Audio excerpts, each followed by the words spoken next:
അല്ല, നമുക്ക് ലീഗിൻ്റെ അകത്ത് നടന്ന കാര്യം എനിക്ക് പുറത്ത് പറയാൻ പറ്റില്ല.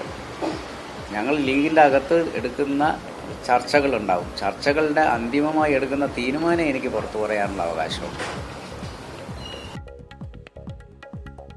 UDF കൺവെൻഷനിൽ നിന്ന് പാണക്കാട് കുടുംബം വിട്ടുനിന്നു എന്ന വാർത്തയാണ് നിലമ്പൂരിൽ നിന്ന് അല്പം നേരത്തെ എത്തിയത്. രമേശ് ചെന്നിത്തലയും കെ സുധാകരനും കെ മുരളീധരനും കൺവെൻഷനിൽ പങ്കെടുത്തില്ല. പിണറായിസം PV അൻവർ മെനഞ്ഞ ആ തുറുപ്പുമായാണ് UDF നിലമ്പൂരിൽ ഇറങ്ങിയത്. BJPക്ക് കൂടി ഒരേ സമയം പ്രിയപ്പെട്ട തുറുപ്പ്. ആ ഷീട്ട് താഴെയിടല്ലേ എന്ന കോൺഗ്രസിൻ്റെ കനുഗോലി കുറിപ്പടി കാണിക്കാനാണ് അൻവറിനെ കാണാൻ രാഹുൽ മങ്കൂട്ടത്തിൽ പാതിരാക്കി പോയത്. ഇപ്പോഴിതാ സതീശന് ഹിറ്റ്ലറിസമാണ് എന്ന ഷീട്ട് ഉയർത്തി അൻവർ മത്സരിക്കുന്നു. ആര്യാടൻ ഷൗക്കത്തിനെ ആക്രമിച്ചുകൊണ്ടേയിരിക്കുന്നു. അൻവറിന് മുഖമടച്ചു മറുപടി പറയാൻ UDFന് എന്തോ നാവ് പൊന്തുന്നില്ല. അൻവർ അവസാനമെങ്കിലും സ്ഥാനാർത്ഥിത്വം പിൻവലിക്കും എന്ന മോഹം ഉള്ളിലുള്ളതുകൊണ്ടാവാം അൻവറിനെ ഉപേക്ഷിച്ചതിന് സതീശനെതിരെ ലീഗ് യോഗത്തിൽ വിമർശനമുയർന്നു. യോഗത്തിൽ എന്തു പറഞ്ഞു എന്ന് പറയാനാവില്ല എന്നു പറഞ്ഞ് മുനീറിനെ പോലുള്ളവർ അത് പരോക്ഷമായി സ്ഥിരീകരിക്കുന്നു.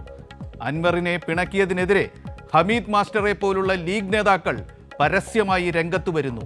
ഇതിൻ്റെ എല്ലാം തുടർച്ചയായാണ് ഇന്ന് നടന്ന UDF പ്രവർത്തക കൺവെൻഷനിൽ നിന്ന് പാണക്കാട് കുടുംബം വിട്ടുനിന്നു എന്ന വാർത്തയും പുറത്തു വന്നിരിക്കുന്നത്. നിലമ്പൂരിലെ കോൺഗ്രസ് ലീഗ് അകൽച്ചയുടെ അലയടികൾ തെരഞ്ഞെടുപ്പ് കഴിഞ്ഞാലും UDFൽ തുടരും എന്ന് ഉറപ്പായി കഴിഞ്ഞിരിക്കുന്നു. നിലമ്പൂരിൽ തുറുപ്പ് നഷ്ടപ്പെട്ട UDF പാളയത്തിൽ പടയും നേരിടുന്നു. നിലമ്പൂരിലെ പുതിയ രാഷ്ട്രീയ കാഴ്ചകളിൽ ഏറ്റവും ചിന്താർഹമായത് ഇതാണ് എന്ന് പറഞ്ഞുകൊണ്ട് ഞങ്ങൾ ഇന്ന് രാത്രി ഈ പ്രധാനപ്പെട്ട പരിപാടിയെക്കുറിച്ചുള്ള ചർച്ച തുടങ്ങി വയ്ക്കുകയാണ്. ഈ പരിപാടിയിൽ അതിഥികളായി എത്തുന്നത് CPIMൻ്റെ അഡ്വക്കേറ്റ് KS അരുൺകുമാർ, കോൺഗ്രസിൻ്റെ അഡ്വക്കേറ്റ് സേനാപതി വേണു, മുതിർന്ന മാധ്യമപ്രവർത്തകൻ A സജീവൻ. ഇന്ന് നിലമ്പൂരിൽ പത്രിക സമർപ്പിക്കാനുള്ള അവസാനത്തെ ദിവസമായിരുന്നു. അത് കഴിഞ്ഞയുടനെ നടന്ന UDF കൺവെൻഷനിൽ നിന്ന് നേതാക്കൾ കൂട്ടത്തോടെ വിട്ടുനിന്നു. പാണക്കാട് കുടുംബത്തിൽ നിന്നാരും കൺവെൻഷനിൽ പങ്കെടുത്തില്ല. ഒപ്പം തന്നെ കെ സുധാകരൻ പങ്കെടുത്തില്ല, കെ മുരളീധരൻ പങ്കെടുത്തില്ല എന്ന വാർത്തയാണ് ഇപ്പോൾ നമ്മൾക്ക് കിട്ടിയത്. കൂടുതൽ വിവരങ്ങൾ നൽകാനായി നൃപൻ നിലമ്പൂരിൽ നിന്ന് നമ്മളോടൊപ്പം ചേരുന്നുണ്ട്. നൃപൻ, വിട്ടുനിന്നവർ ആരൊക്കെ? ഞാൻ പറഞ്ഞതിൽ കൂടുതൽ പേർ വിട്ടുനിന്നിട്ടുണ്ടോ? എന്താണ് അവിടെ നടന്നത്?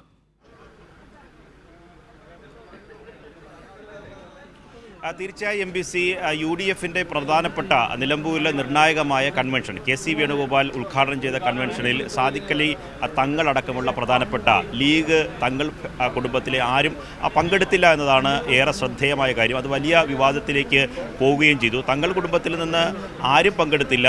ഇവിടെ ഉള്ള തന്നെ മലപ്പുറത്ത് തന്നെയുള്ള ലീഗിൻ്റെ ജില്ലാ അധ്യക്ഷൻ പോലും അബ്ബാസ് അലി തങ്ങൾ പോലും ഈ പരിപാടിയിൽ പങ്കെടുത്തില്ല. ഒപ്പം തന്നെ MBC സൂചിപ്പിച്ചതുപോലെ പ്രധാനപ്പെട്ട നേതാക്കൾ മുൻ KPCC അധ്യക്ഷന്മാരായിട്ടുള്ള രമേശ് ചെന്നിത്തലയും ഒപ്പം തന്നെ കെ സുധാകരനും കെ മുരളീധരൻ അടക്കമുള്ള പ്രധാനപ്പെട്ട നേതാക്കളൊന്നും ഈ പരിപാടിയിൽ പങ്കെടുക്കാതെ വിട്ടുനിന്നു എന്നതാണ് ഏറ്റവും പ്രധാനപ്പെട്ട കാര്യം. ഇപ്പോൾ നേതാക്കളുടെ പ്രതികരണം കൂടി വരുന്നുണ്ട്. MBC ഇപ്പോൾ നമുക്ക് UDFൻ്റെ കൺവീനറായിട്ടുള്ള അടൂർ പ്രകാശ് മാധ്യമങ്ങളെ കാണുന്നുണ്ട്. അതിലേക്ക് കൂടി പോകേണ്ടതുണ്ട്.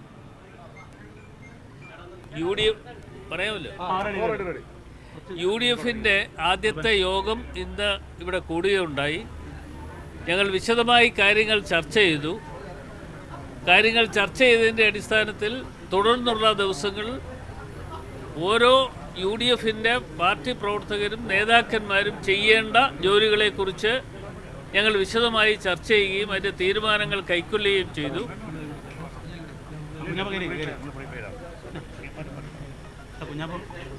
അപ്പോൾ ആ തീരുമാനങ്ങൾ ഞങ്ങൾ വരാതിരിക്കുന്നതിനെ കുറിച്ച് അദ്ദേഹം എന്തെങ്കിലും പറഞ്ഞാൽ നമുക്കത് പിന്നീട് കൂട്ടിച്ചേർക്കാം. LDFും UDFും തമ്മിലുള്ള ഞാൻ സേനാപതി വേണുവിലേക്ക് വരികയാണ്. സേനാപതി വേണു, ഇപ്പോൾ താങ്കളും കേട്ടിരിക്കും. അല്പനേരമായി ഈ വാർത്ത എയറിലുണ്ട്, വിവിധ ചാനലുകൾ റിപ്പോർട്ട് ചെയ്യുന്നുണ്ട്. UDFൻ്റെ കൺവെൻഷനിൽ നിന്ന് പാണക്കാട് കുടുംബം തന്നെ വിട്ടുനിന്നിരിക്കുന്നു. ഒപ്പം തന്നെ കോൺഗ്രസിൻ്റെ സമുന്നത നേതാക്കളായ മുൻ KPCC പ്രസിഡന്റുമാരായ കെ സുധാകരൻ വിട്ടുനിന്നിരിക്കുന്നു, കെ മുരളീധരൻ വിട്ടുനിന്നിരിക്കുന്നു, മുൻ പ്രതിപക്ഷ നേതാവ് രമേശ് ചെന്നിത്തല വിട്ടുനിന്നിരിക്കുന്നു. പ്രതികരണം.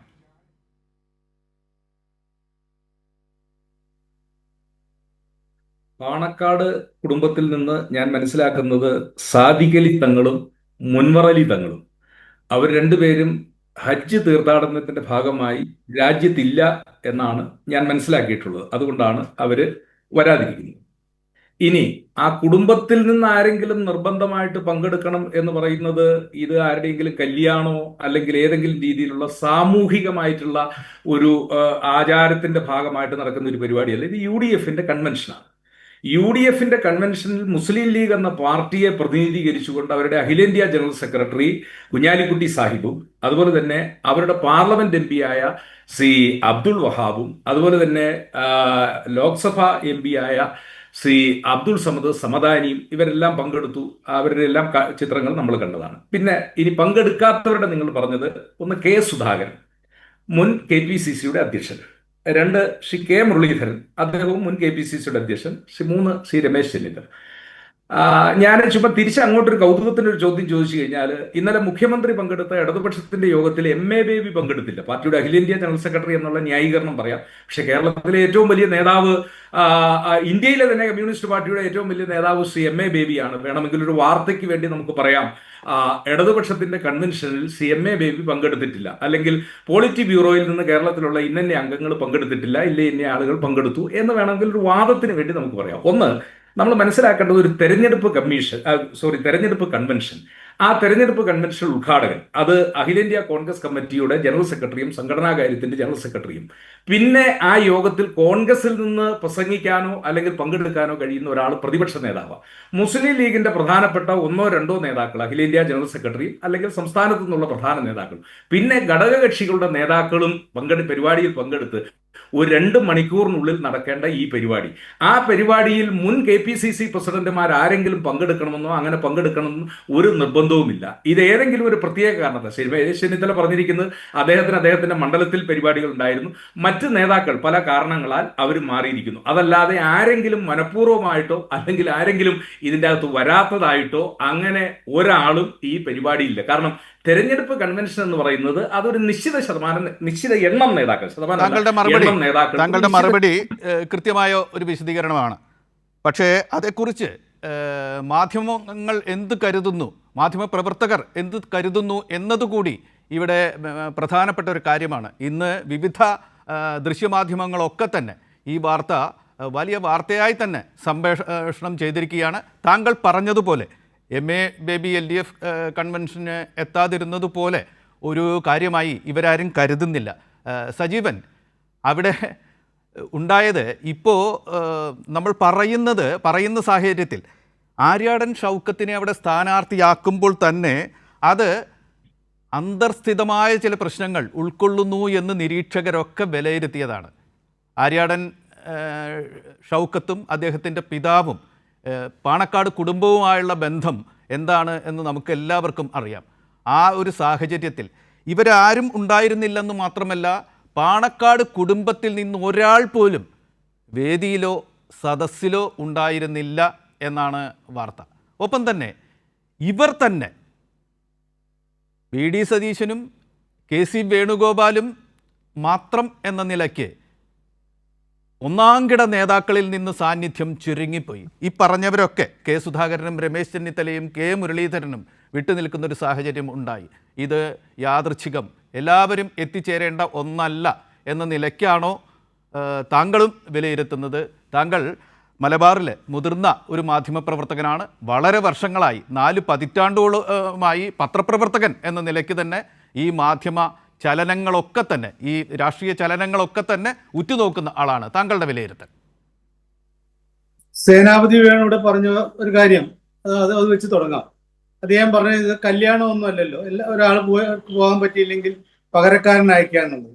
അപ്പൊ അത് വേണ്ട, അങ്ങനെ അയക്കണമെന്നില്ല. ഇപ്പം അദ്ദേഹം പറഞ്ഞ വേറൊരു കാര്യമുള്ളത്, ഇതില് MA ബേബി പങ്കെടുത്തില്ലല്ലോ, അപ്പൊ അതൊക്കെ വിട്ടു എന്ന് പറയണ്ടേ? ഇവിടുത്തെ പ്രശ്നം അതല്ല. ഇവിടെ അൻവർ ഇപ്പോൾ ഉയർത്തിയ ഒരു കാര്യമുണ്ട്. അതായത് പാണക്കാട് തങ്ങന്മാർക്കെതിരെ അവർ മന്ത്രി ചൂതുന്നതിനെ പരിഹരിച്ചുകൊണ്ട് പണ്ട് തന്റെ പിതാവ് മന്ത്രിയായിരിക്കുന്ന സമയത്ത് ഷൗക്കത്ത് നടത്തിയിട്ടുള്ള ഒരു പരിഹാസ പ്രതികരണം, ആ പ്രതികരണം ഇപ്പോൾ ഇവിടെ അൻവർ ഓർമ്മിപ്പിച്ചിരിക്കുകയാണ്. നമുക്ക് നേരത്തെ താങ്കൾ പറഞ്ഞ പോലെ അറിയാം, ലീഗും ആര്യാടും മുഹമ്മദും തമ്മിൽ ഉണ്ടായിരുന്ന ബന്ധം, ആ ബന്ധത്തിന്റെ ഒരു പ്രശ്നങ്ങൾ നമുക്കറിയാമല്ലോ. അവർ നമ്മൾ ഇരിപ്പ് വശം എന്താണെന്നുള്ള കാര്യം നമുക്കറിയാം. ആര്യാടൻ ഷൗക്കത്ത് കഴിഞ്ഞ തവണ മത്സരിക്കുമ്പോൾ, ആര്യാടൻ മുഹമ്മദ് മത്സരിച്ച സമയത്ത് തന്നെ അദ്ദേഹത്തിന് 5000 ചില്ലുവാനും വോട്ടാണ്, വളരെ കുറഞ്ഞ ഭൂരിപക്ഷം മാത്രമാണ് അവസാനം കിട്ടിയത്. അത് കഴിഞ്ഞിട്ട് ആര്യാടൻ ഷൗക്കത്ത് മത്സരിക്കുമ്പോൾ 11,000 വോട്ടിന്റെ ഡിഫറൻസിലാണ് ഷൗക്കത്ത് പരാജയപ്പെടുന്നത്. അതായത് അദ്ദേഹത്തിന്റെ എതിർ സ്ഥാനാർത്ഥിയായിരുന്നു, അന്നത്തെ LDF സ്ഥാനാർത്ഥിയായിരുന്നു അൻവർ ജയിച്ച് 11,000-ലേറെ വോട്ടിനാണ്. അതായത് ഈ പ്രശ്നം അന്ന് ഉയർത്തപ്പെട്ടിരുന്നു. അതായത് പാണക്കാട് തങ്ങന്മാര് മന്ത്രി ചൂതുന്നതിനെ പരിഹരിച്ചുകൊണ്ട് അദ്ദേഹം നടത്തിയിട്ടുള്ള ഒരു പ്രതികരണം, ആ പ്രതികരണത്തിന്റെ പശ്ചാത്തലത്തിൽ വേണം ഇന്ന് പാണക്കാട് കുടുംബത്തിൽ നിന്നും ആരും ഈ കൺവെൻഷനിൽ പങ്കെടുക്കാത്തതിനെ കുറിച്ച് നമ്മൾ വിലയിരുത്താൻ. അതായത് സാദിഖ് അലി തങ്ങൾ സ്വാഭാവികമായിട്ടും നമുക്കറിയാവുന്നവരെ ഹജ്ജിന് പോയതാണ്, അദ്ദേഹത്തിന് വരാൻ പറ്റില്ല. മുനവർ അലി ഗൾഫിലാണ്, അദ്ദേഹത്തിന് വേണമെങ്കിൽ വരാമായിരുന്നു, അദ്ദേഹത്തിന് വേറെ ഈ ഹജ്ജാണല്ലോ മാറ്റിവെക്കാൻ പറ്റാത്തൊരു പരിപാടി, മുനവർ അലിക്ക് വേണമെങ്കിൽ വരാമായിരുന്നു. അതല്ലെങ്കിൽ ഈ അവിടെ ആ മലപ്പുറം ജില്ലയിൽ തന്നെ അബ്ബാസ് അലി തങ്ങൾക്ക് വരാമായിരുന്നല്ലോ. അബ്ബാസ് അലി തങ്ങളോ ആരെങ്കിലും അവിടെ കുറെ പേര് ഇനിയുണ്ടല്ലോ പാണക്കാട് കുടുംബത്തിലെ പ്രധാനപ്പെട്ട ആളുകളായിട്ട്, ആണുങ്ങളായിട്ട്, അവരാരും പങ്കെടുത്തില്ല എന്നുള്ളത് ആണ് പ്രധാനപ്പെട്ട പ്രശ്നം. അവർ പങ്കെടുക്കാത്തതിന്റെ പശ്ചാത്തലമാണ് ഞാൻ പറഞ്ഞത്. ഈ ഒരു പശ്ചാത്തലത്തിൽ അവർ പങ്കെടുത്തില്ലെങ്കിൽ സ്വാഭാവികമായിട്ട് ആളുകൾ ചിന്തിക്കും, ഇത് നമ്മൾ ആരോപണം ഉന്നയിക്കുന്ന ആളുകളുടെ കാര്യം മാറ്റിവെക്കാം. കൃത്യമാണ് സജീവൻ. ഒപ്പം തന്നെ കോൺഗ്രസ് നേതാക്കൾ, മുതിർന്ന കോൺഗ്രസ് നേതാക്കളിൽ ചിലർ കൂടി പങ്കെടുക്കാതിരുന്ന ഒരു സാഹചര്യമുണ്ട്. അതും സ്വാഭാവികം എന്നാണ് സ്വാഭാവികമായി തന്നെ സേനാപതി വേണു പറയുന്നത്. താങ്കളുടെ അതിലുള്ള അഭിപ്രായം കൂടി. അതെ, അതാണ് രണ്ടാമത് വേണു പറഞ്ഞ ഒരു കാര്യത്തിൽ അത് സ്വാഭാവികമാണ്, അവർ തിരക്കിലാണ്, മണ്ഡലത്തിൽ പരിപാടി ഉള്ളതുകൊണ്ടാണെന്നൊക്കെ പറഞ്ഞു. പക്ഷേ അവിടെയും ഞാൻ ഈ അൻവറിന്റെ വാക്കുകളാണ് കഴിഞ്ഞ ദിവസം പറഞ്ഞ വാക്ക്. അദ്ദേഹം സ്ഥാനാർത്ഥിത്വം പ്രഖ്യാപിക്കുന്നതിന് മുമ്പേ നന്ദി പറഞ്ഞ കുറെ ആളുകളുണ്ട്. അതൊന്ന് മുസ്ലിം ലീഗിലെ ആളുകളൊക്കെ, കുഞ്ഞാലിക്കുട്ടി സാഹിബ് ഉൾപ്പെടെയുള്ള ആളുകളുടെ പേര് പറഞ്ഞിട്ടുണ്ട്. രണ്ടാമത് അദ്ദേഹം പറഞ്ഞ് കെ സുധാകരൻ പ്രകീർത്തിച്ചു. ഈ ഷൗക്കത്തിനെ സ്ഥാനാർത്ഥിയാക്കുന്ന ഇത് പോലും കെ സുധാകരനെ അറിയിച്ചില്ല. അദ്ദേഹം ആ സ്ഥാനാർത്ഥി പ്രഖ്യാപനം അറിയുന്നത് ഞാൻ മൊബൈലിൽ കാണിച്ചു കൊടുത്തപ്പോഴാണ് എന്ന് പറഞ്ഞ് അദ്ദേഹത്തിന് നന്ദി പറഞ്ഞു. രമേശ് ചെന്നിത്തലയ്ക്ക് നന്ദി പറഞ്ഞു, കെ മുരളീധരന് നന്ദി പറഞ്ഞു. ഇങ്ങനെ അദ്ദേഹം നന്ദി പറഞ്ഞ ആളുകളാരും ഇതിൽ പങ്കെടുത്തില്ല എന്നുള്ളതാണ്. അവർ പങ്കെടുത്ത് പ്രസംഗിക്കുക എന്നുള്ള, അപ്പോൾ 2 മണിക്കൂർ നേരത്തെ പരിപാടിക്ക് പ്രസംഗിക്കാൻ അധികം ആളുകളെ വെക്കണമെന്നില്ല. പക്ഷെ പലപ്പോഴും സാന്നിധ്യം മതി. എല്ലാവരും പ്രസംഗിക്കണമെന്നില്ലല്ലോ. അവരുടെ സാന്നിധ്യം ഉണ്ടാകുമ്പോൾ, പ്രത്യേകിച്ച് അൻവർ ഇങ്ങനെ പ്രകീർത്തിച്ചൊരു ഘട്ടത്തിൽ അവർക്ക് നന്ദി, എനിക്ക് വേണ്ടി എന്നെ ആ മുന്നണിയിൽ എടുക്കാൻ വേണ്ടിയിട്ട് എനിക്കൊരു സീറ്റ് തരാമെന്ന് ഉറപ്പ് നൽകിയിട്ടുള്ള ആളുകളൊക്കെയാണ്, എനിക്ക് എന്നെ ആശ്വസിപ്പിച്ചവരാണ്, അവർക്ക് ഞാൻ നന്ദി പറയുന്നു, അവരോട് ഞാൻ മാപ്പ് ചോദിക്കുന്നു എന്നൊക്കെയാണല്ലോ ഈ ഇന്നലെ അൻവർ പറഞ്ഞിട്ടുള്ളത്. സ്ഥാനാർത്ഥിത്വം പ്രഖ്യാപിക്കുന്ന ഘട്ടത്തിൽ അവര് പങ്കെടുത്തില്ലെങ്കിൽ ആളുകൾ ചിന്തിക്കില്ലേ, ശരിയാണല്ലോ ഇവരൊക്കെ അൻവറിന്റെ കൂടെയാണോ എന്ന്. കൃത്യമാണ് സജീവൻ. വരാം. ഇനി ഞാൻ അരുൺകുമാറിലേക്ക് വരികയാണ്. അരുൺകുമാർ, ഇപ്പോൾ നമ്മുടെ ഇവിടെ അവതരിപ്പിച്ചപ്പെട്ടതുപോലെ മാത്രവുമല്ല, അവിടെ കുഞ്ഞാലിക്കുട്ടി ഏറ്റവും കുറഞ്ഞ സമയം പ്രസംഗിച്ച ഒരു നേതാവുമാണ്. ഏതാനും മിനിറ്റുകൾ മാത്രം അദ്ദേഹം സംസാരിച്ചു എന്നാണ് പറയുന്നത്. ഒപ്പം തന്നെ VS ജോയി അവിടെ സംസാരിക്കുമ്പോൾ മുദ്രാവാക്യം വിളികൾ ഉയർന്നു. ആര്യാടൻ ഷൗക്കത്ത് വന്നപ്പോഴും അദ്ദേഹത്തിന് വേദിയിൽ പേര് പറയുമ്പോഴും ഒക്കെ വളരെ തണുപ്പൻ പ്രതികരണമാണ് ഉണ്ടായിരുന്നത്. കഴിഞ്ഞ ദിവസത്തെ LDF കൺവെൻഷനുമായാണ് എല്ലാവരും, മാധ്യമങ്ങളൊക്കെ ഇതിനെ താരതമ്യപ്പെടുത്തിക്കൊണ്ടിരിക്കുന്നത്. ആവേശം അലതല്ലിയ LDF കൺവെൻഷനും ഒരു ചരമവേദി പോലെ ആവേശം കെട്ട UDF കൺവെൻഷനും എന്ന പരാമർശം വന്നിരിക്കുന്നു. യാദൃച്ഛികമാണോ ഈ വിട്ടുനിൽക്കൽ? അതോ ആര്യാടൻ കുടുംബം, പാണക്കാട് കുടുംബം പ്രശ്നം തീരുന്നില്ല എന്നതിൻ്റെയും കോൺഗ്രസിൻ്റെ ഉള്ളിലെ നേതൃപ്രശ്നം തീരുന്നില്ല എന്നതിൻ്റെയും പുറത്തു വരലായി വേണമോ കാണാൻ? അരുൺകുമാർ.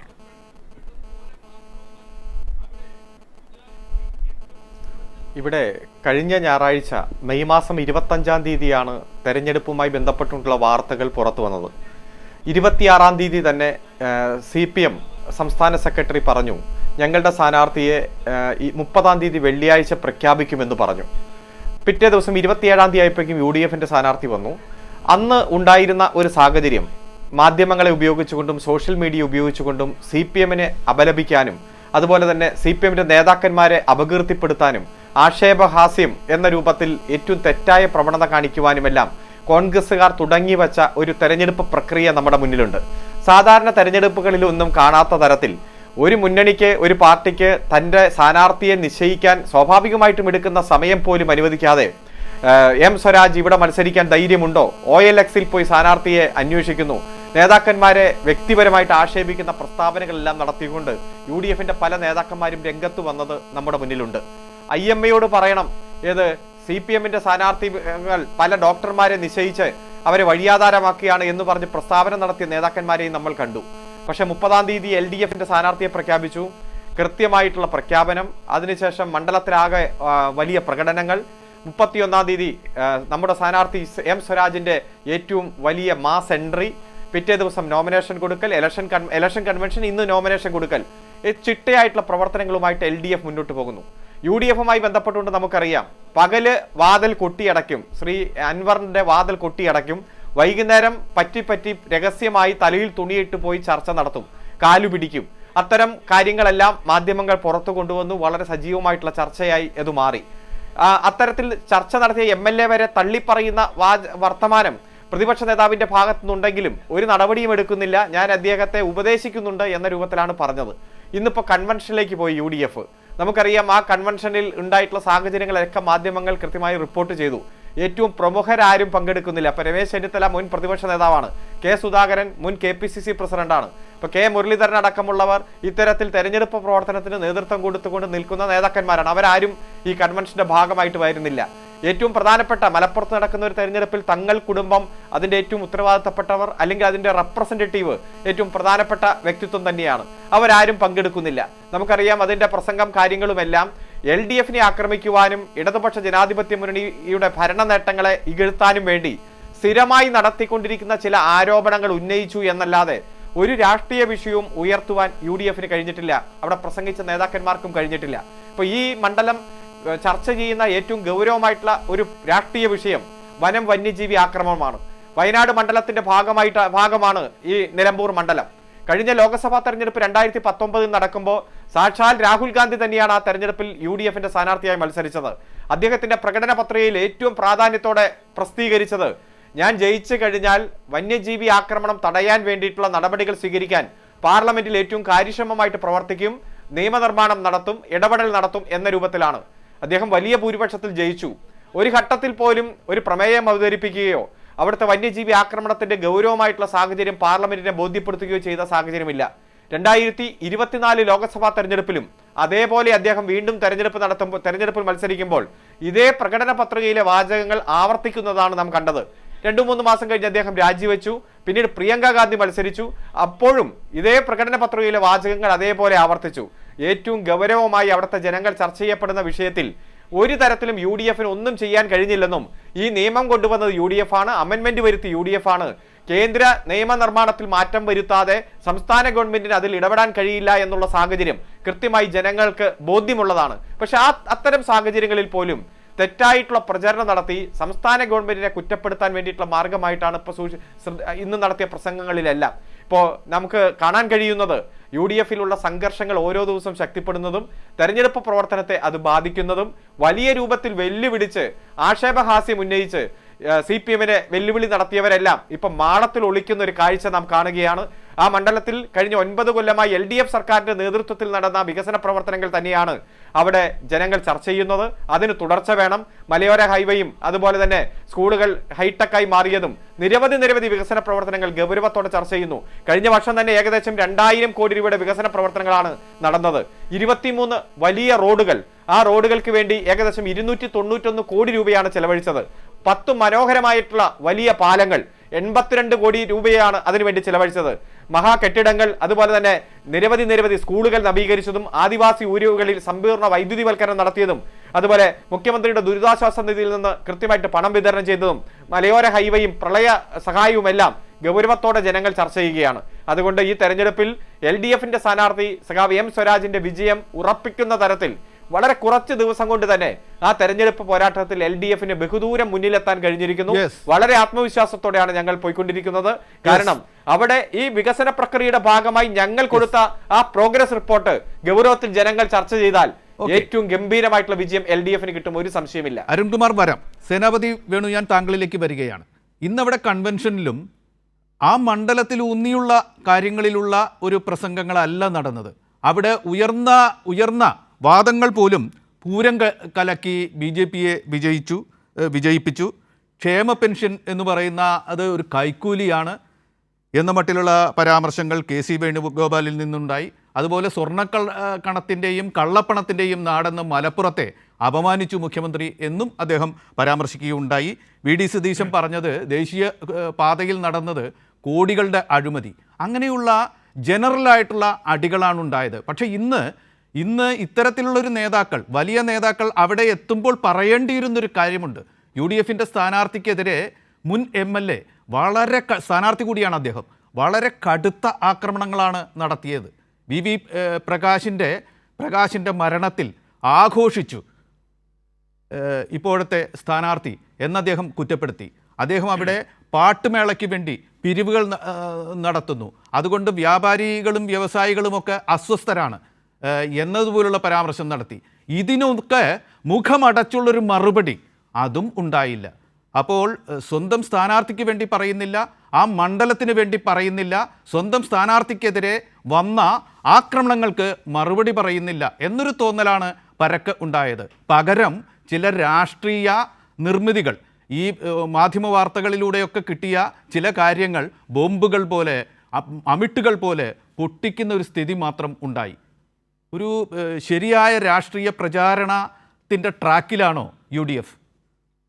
വളരെ കൃത്യമായ രാഷ്ട്രീയ പ്രചരണമല്ലേ ഞങ്ങളവിടെ പറഞ്ഞത് കഴിഞ്ഞ 9 കൊല്ലമായി കേരളത്തിൽ നടന്നുകൊണ്ടിരിക്കുന്നത്. എങ്ങനെയാ നിലമ്പൂരിൽ ഒരു തെരഞ്ഞെടുപ്പിന് സാഹചര്യം ഉണ്ടായത്? ഏതെങ്കിലും കോൺഗ്രസ് MLA രാജിവെച്ചതുകൊണ്ടോ, അല്ലെങ്കിൽ കോൺഗ്രസിൽ നിന്ന് ആരെങ്കിലും ലോക്സഭയിലേക്ക് മത്സരിച്ചതുകൊണ്ട് അവർ ജയിച്ചതുകൊണ്ടൊന്നും അല്ലല്ലോ നിലമ്പൂരിൽ തെരഞ്ഞെടുപ്പ് ഉണ്ടായത്.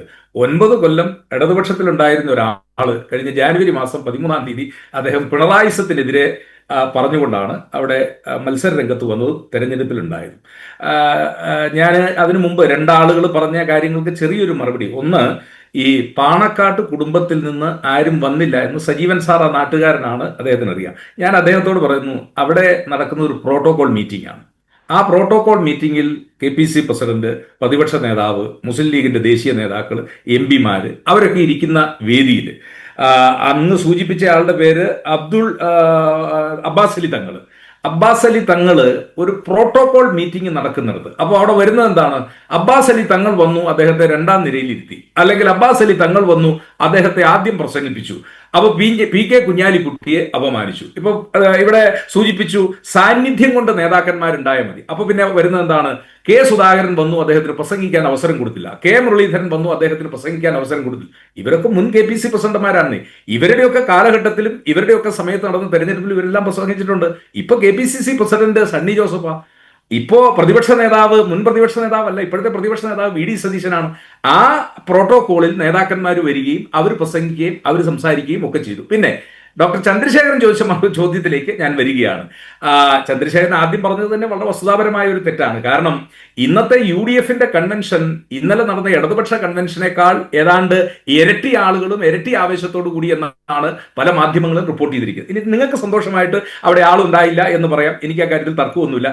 എനിക്ക് നിലമ്പൂരിലെ തെരഞ്ഞെടുപ്പ് ഫലത്തെക്കുറിച്ച് ഒരു ഉത്കണ്ഠയും ഇല്ലാത്തത് കൊണ്ട് ഞാൻ അങ്ങനെ വലിയ വാദഗതിക്കൊന്നും വരുന്നില്ല. ഞങ്ങളൊരു 4,00,000 വോട്ടിൽ വിജയിച്ചു നിൽക്കുന്ന ആളുകളായതുകൊണ്ട് തെരഞ്ഞെടുപ്പ് കാര്യത്തെക്കുറിച്ച് എനിക്കൊരു ഉത്കണ്ഠയുമില്ല. ഇനി അരുൺകുമാർ പറഞ്ഞത് കേട്ടിരിക്കണമെങ്കിൽ ഞാൻ കേട്ടിരുന്നോളാം, എനിക്കൊരു പ്രശ്നവുമില്ല. കാരണം ഞങ്ങള് ഈ തെരഞ്ഞെടുപ്പിൽ ഇത്ര ആത്മവിശ്വാസത്തോടെ, പിന്നെ അങ്ങനെ ചോദിച്ചൊരു കാര്യം, ഞങ്ങൾ വാര്യംകുന്നത്ത് ഹാജിയെ കുറിച്ചൊന്നും അല്ല പ്രസംഗിച്ചത്. മുൻ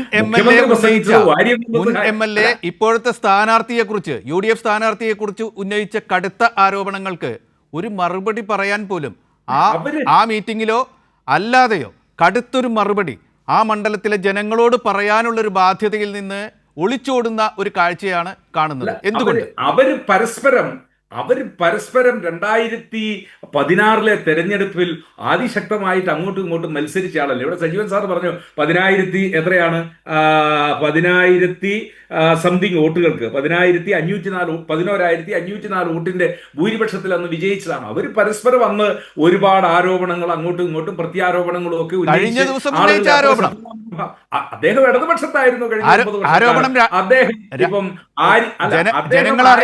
ജനങ്ങൾ അറിയണമെങ്കിൽ അവർ കൊല്ലങ്ങൾക്ക് മുമ്പുള്ള പത്രത്തിന്റെ ഫയലിൽ പോയി നോക്കണോ? അത് പറയേണ്ടതില്ലേ? എന്തുകൊണ്ട് പറഞ്ഞില്ല? എന്തുകൊണ്ട് മൗനം? ഇനിയും പ്രതീക്ഷിക്കുന്നുണ്ടോ അൻവറിൽ നിന്ന് എന്തെങ്കിലും ആനുകൂല്യം UDF? ഞാൻ പറഞ്ഞത് അൻവറിന് അദ്ദേഹത്തിന് ഞങ്ങളുടെ സ്ഥാനാർത്ഥിയെ കുറിച്ച് എന്ത് ആരോപണവും ഉന്നയിക്കാൻ, ഡിഫാമേഷൻ അല്ലാത്ത കാര്യങ്ങൾ പറഞ്ഞു കഴിയുമ്പോൾ ഡിഫാമേഷനിലോട്ട് വന്നു കഴിഞ്ഞാൽ അരുണും നമ്മളൊക്കെ എന്താ പറഞ്ഞ ഡിഫാമേഷൻ ആയിട്ട് രാഷ്ട്രീയ മറുപടി ഇല്ലേ? ആരോപണങ്ങൾ വരുമ്പോ പറയേണ്ട രാഷ്ട്രീയ മറുപടി പറഞ്ഞോ? അതിനൊക്കെ അത് അർഹമായി മറുപടി കൊടുക്കേണ്ട രാഷ്ട്രീയ ആരോപണങ്ങൾക്ക് ഞങ്ങൾ രാഷ്ട്രീയമായ മറുപടി അത് കൃത്യമായിട്ട് ഇത് തന്നെയാണ് മൗനം എന്ന് പറഞ്ഞത്. മൗനം എന്ന് പറഞ്ഞത്. അരുൺകുമാർ, ഞാൻ താങ്കളിലേക്ക് വരികയാണ്. ഇതാണ് അവിടെ ഉയരുന്ന ഒരു വലിയ പ്രശ്നം. അദ്ദേഹം ഒരുപാട് ആരോപണങ്ങൾ പലരെ കുറിച്ച് പറയുന്ന ഒരാളാണ്. പക്ഷേ ഒരു തെരഞ്ഞെടുപ്പിന്റെ തൊട്ട് മുമ്പ് സ്വന്തം സ്ഥാനാർത്ഥിയെക്കുറിച്ച് വ്യക്തിപരമായ ആരോപണം, ഒരു മുൻ DCC പ്രസിഡന്റിന്റെ മരണത്തിൽ ആഹ്ലാദിച്ചവനാണ് എന്നതടക്കമുള്ള പുതിയ ആരോപണങ്ങൾ അദ്ദേഹം പറയുമ്പോൾ അത് വസ്തുതയാണെന്നോ അദ്ദേഹത്തിൻ്റെ ക്രെഡിബിലിറ്റിയുടെ ഗ്രാഫ് വെച്ച് അത് ആധികാരികതയോടുകൂടി മാധ്യമങ്ങളൊക്കെ ഉയർത്തിപ്പിടിക്കണമെന്നോ ഒന്നും ഞാൻ പറയുന്നില്ല. പക്ഷേ അതിന് UDF മുഖമടച്ചൊരു മറുപടി കൊടുക്കേണ്ടതുണ്ട് എന്നൊരു വികാരം ഉയർന്നു വന്നാൽ അതിനോടുള്ള ഒരു പ്രതികരണം, രാഷ്ട്രീയ പ്രതികരണം. അല്ല, ഒരു തെരഞ്ഞെടുപ്പിൽ മത്സരിക്കുന്ന സ്ഥാനാർത്ഥിയെക്കുറിച്ച് വലിയ ആരോപണങ്ങൾ ഉന്നയിക്കുമ്പോൾ രാഷ്ട്രീയപരമായിട്ട് അതിന് മറുപടി പറയാനുള്ള ഉത്തരവാദിത്വം ഇന്ന് ആ സ്ഥാനാർത്ഥിയുടെ മുന്നണിയുടെ കൺവെൻഷൻ നടക്കുമ്പോൾ സമുന്നതരായിട്ടുള്ള നേതാക്കന്മാരെല്ലാം പങ്കെടുക്കുന്ന കൺവെൻഷനിൽ ആരെങ്കിലും ഒരാൾ അവിടെ ഉയർന്നു വന്ന ആരോപണങ്ങൾക്ക് മറുപടി പറയുക എന്നുള്ളത് സ്വാഭാവികമായിട്ടുള്ള ഒരു രീതിയാണല്ലോ. അത്തരത്തിൽ ഒരു മറുപടി പറയലും ഉണ്ടായിട്ടില്ല. ഏറ്റവും ആദ്യം തന്നെ മുൻ DCC പ്രസിഡന്റും കഴിഞ്ഞ തെരഞ്ഞെടുപ്പിൽ UDFന്റെ സ്ഥാനാർത്ഥിയുമായിട്ടുള്ള ശ്രീ പ്രകാശന്റെ മകളുടെ ഫേസ്ബുക്ക് പോസ്റ്റ് അടക്കം വരുന്ന സാഹചര്യമുണ്ടായി. അതിനുശേഷം നിരവധി ആക്ഷേപങ്ങൾ, ആരോപണങ്ങൾ ഉയർന്നു. പൊതുസമൂഹത്തിൽ അത് വലിയ ചർച്ചയാണ്. അതിനൊന്നും മറുപടി പറയാതെ ഇന്ന് അവിടെ പ്രധാനമായും 4 കാര്യങ്ങളാണ് ശ്രീ KC വേണുഗോപാൽ ഈ കൺവെൻഷൻ ഉദ്ഘാടനം ചെയ്തുകൊണ്ട് പറഞ്ഞത്. ഒന്ന്, അദ്ദേഹം പറഞ്ഞത് തൃശൂർ മണ്ഡലത്തിൽ സുരേഷ് ഗോപി വിജയിച്ച കാര്യമാണ്. നമുക്കെല്ലാവർക്കും അറിയാം 86,500 വോട്ടാണ് കോൺഗ്രസിന് കഴിഞ്ഞ ലോക്സഭാ തെരഞ്ഞെടുപ്പിൽ നിന്നും ഈ ലോക്സഭാ തെരഞ്ഞെടുപ്പ് വന്നപ്പോൾ നഷ്ടപ്പെട്ടത്, കുറഞ്ഞത്. LDF സ്ഥാനാർത്ഥിക്ക് വലിയ തരത്തിൽ LDFനെതിരായ വോട്ട് രേഖപ്പെടുത്തുന്ന സാഹചര്യം മറ്റെല്ലാ മണ്ഡലങ്ങളും ഉണ്ടായ സാഹചര്യത്തിലും 16,500 വോട്ട് വർദ്ധിച്ചു. കോൺഗ്രസിന് കുറഞ്ഞ വോട്ട്, അതാണ് BJPക്ക് കൂടിയത്. അപ്പോൾ എങ്ങനെയാണ് BJPയുടെ സ്ഥാനാർത്ഥിയായ സുരേഷ് ഗോപി ജയിച്ചത്? 86,500 വോട്ട് ഒറ്റ തെരഞ്ഞെടുപ്പിൽ തന്നെ കുറയുന്നു. വലിയ രൂപത്തിൽ കോൺഗ്രസിന് അനുകൂലമായി ഈ കേരളത്തിൽ 20 മണ്ഡലങ്ങളിലും വലിയ ചലനം ഉണ്ടാകുമ്പോൾ, 19 മണ്ഡലങ്ങളിലും ചലനം ഉണ്ടാകുമ്പോഴാണ് ഈ സാഹചര്യം എന്ന് മനസ്സിലാക്കണം. രണ്ടാമത്തെ കാര്യം അദ്ദേഹം ഉന്നയിച്ചത് ക്ഷേമ പദ്ധതികളുമായി ബന്ധപ്പെട്ടുകൊണ്ടാണ്. ക്ഷേമ പദ്ധതികൾ UDF അധികാരത്തിൽ നിന്ന് പോകുമ്പോൾ 18 മാസത്തെ കുടിശ്ശിക 600 രൂപയായിരുന്നു. അത് 32 ലക്ഷം പേർക്കാണ് വിതരണം ചെയ്തുകൊണ്ടിരുന്നത്. അതിന്റെ 18 മാസത്തെ കുടിശ്ശികയായിരുന്നു. ആ കുടിശ്ശിക കൃത്യമായി വിതരണം ചെയ്ത് 600-ൽ നിന്ന് 1,600 ആക്കി മാറ്റി 32 ലക്ഷത്തിൽ നിന്ന് 64 ലക്ഷമാക്കി വർദ്ധിച്ച്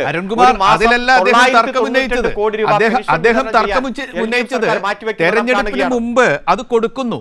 അപ്പോൾ അത് കൈക്കൂലിയായി മാറുന്നു എന്നാണ്. അത് കൈക്കൂലിയാണ് എന്ന്, ക്ഷേമ പെൻഷൻ കൈക്കൂലിയാണെന്ന് വിശേഷിപ്പിച്ചു.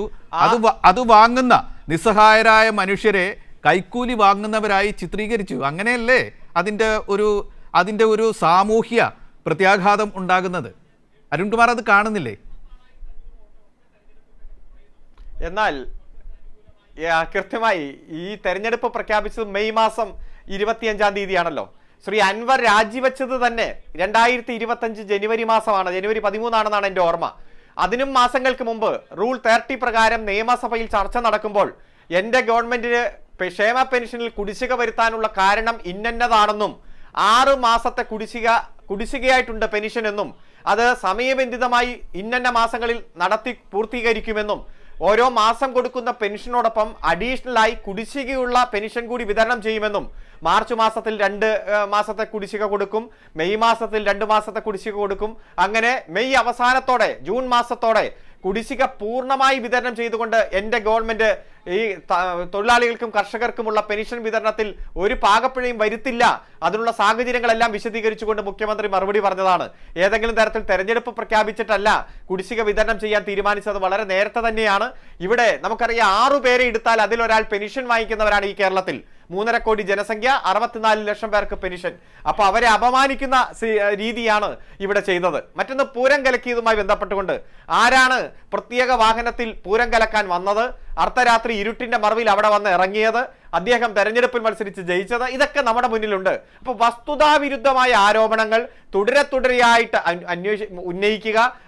ഉന്നയിച്ച് പരാജയപ്പെടുക, എന്നിരുന്നാലും വീണ്ടും വീണ്ടും ഉന്നയിക്കുക നമ്മൾ കണ്ടുകൊണ്ടിരിക്കുകയാണ്. കഴിഞ്ഞ 9 വർഷമായി കേരളത്തിന്റെ പൊതുസമൂഹത്തിൽ UDF-ഓ BJP-യോ മാധ്യമങ്ങളിൽ ഭൂരിഭാഗം മാധ്യമങ്ങളും ഉന്നയിച്ച ഒരാരോപണം പോലും ശരിവെക്കുന്ന സാഹചര്യം ഉണ്ടായില്ല. പലതവണ കോടതിയെ സമീപിച്ചു, അഴിമതി എന്നെല്ലാം പറഞ്ഞ് അവസാനം കോടതിയുടെ പരിസരത്തേക്ക് പോലും പോകാൻ പറ്റാത്ത തരത്തിൽ പബ്ലിക് ഇൻട്രസ്റ്റ് ലിറ്റിഗേഷനായി വരുന്ന പ്രതിപക്ഷ നേതാവ് പബ്ലിസിറ്റി ഇൻട്രസ്റ്റ് ലിറ്റിഗേഷനാണ് ഈ കോടതിയിൽ ഫയൽ ചെയ്തതെന്ന് ചീഫ് ജസ്റ്റിസ് തന്നെ ഈ രാജ്യത്തെ ഏതെങ്കിലും പ്രതിപക്ഷ നേതാവിനെതിരെ പറഞ്ഞിട്ടുണ്ടെങ്കിൽ ആ പ്രതിപക്ഷ നേതാവ് VD സതീശനാണ്. പിന്നെ ആ കോടതിയുടെ പരിസരത്തേക്ക് പോയിട്ടില്ല. നമുക്കറിയാം, ഒരുപാട് ഉദാഹരണങ്ങളുണ്ട്. അപ്പോ തങ്ങൾക്കെതിരെ വന്നിരിക്കുന്ന ആരോപണങ്ങൾക്ക് മറുപടി പറയാതെ വസ്തുതാവിരുദ്ധമായ അസത്യ പ്രചരണം മാത്രം നടത്തുന്ന ചില ആരോപണങ്ങളുമായി ആ തെരഞ്ഞെടുപ്പ് കൺവെൻഷൻ എങ്ങനെയെങ്കിലും തട്ടിക്കൂട്ടി നടത്തി അവസാനിപ്പിക്കുക എന്ന ഒരു ദൗത്യമാണ് അവർ പൂർത്തീകരിച്ചത്. വരും ദിവസങ്ങളിൽ പ്രചരണ ഘട്ടങ്ങളിലടക്കം UDF-ൽ കൂടുതൽ കോലാഹലങ്ങൾ ഉണ്ടാകാൻ പോകുന്നു, പലരും മാറി നിൽക്കാൻ പോകുന്നു. ഒരു കാര്യം ഞാൻ പറയാം, ഇപ്പോൾ സഖാവ് M സ്വരാജിനെ LDF സ്ഥാനാർത്ഥിയായി പ്രഖ്യാപിച്ചു. അന്ന് വൈകുന്നേരം ചർച്ചകളിൽ, പ്രധാനപ്പെട്ട മാധ്യമങ്ങളിലെ ചർച്ചകളിൽ ലീഗിന്റെ നേതാവ് ഷാഫി ചാലിയും പറഞ്ഞത്, P ഗോവിന്ദപിള്ളയ്ക്ക് ശേഷം ഇത്രയധികം വായനയുള്ള ഒരു ചെറുപ്പക്കാരനെ ഞാൻ കണ്ടിട്ടില്ല.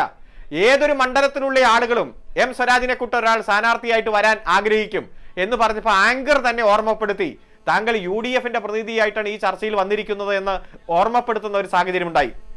അതുപോലെ തന്നെ അബ്ദുൾ വഹാബ് MP ലീഗിന്റെ MP ആണല്ലോ, അദ്ദേഹം പറഞ്ഞു സ്വരാജ് ഈ മണ്ഡലത്തിൽ വന്ന് മത്സരിക്കണമെന്ന് ഞാൻ വളരെ നാളുകൾ മുമ്പേ ആഗ്രഹിക്കുകയാണ് എന്ന് പറഞ്ഞ് സ്വരാജിന്റെ സ്ഥാനാർത്ഥിത്വത്തെ സ്വാഗതം ചെയ്യുന്നത് നമ്മൾ കണ്ടു.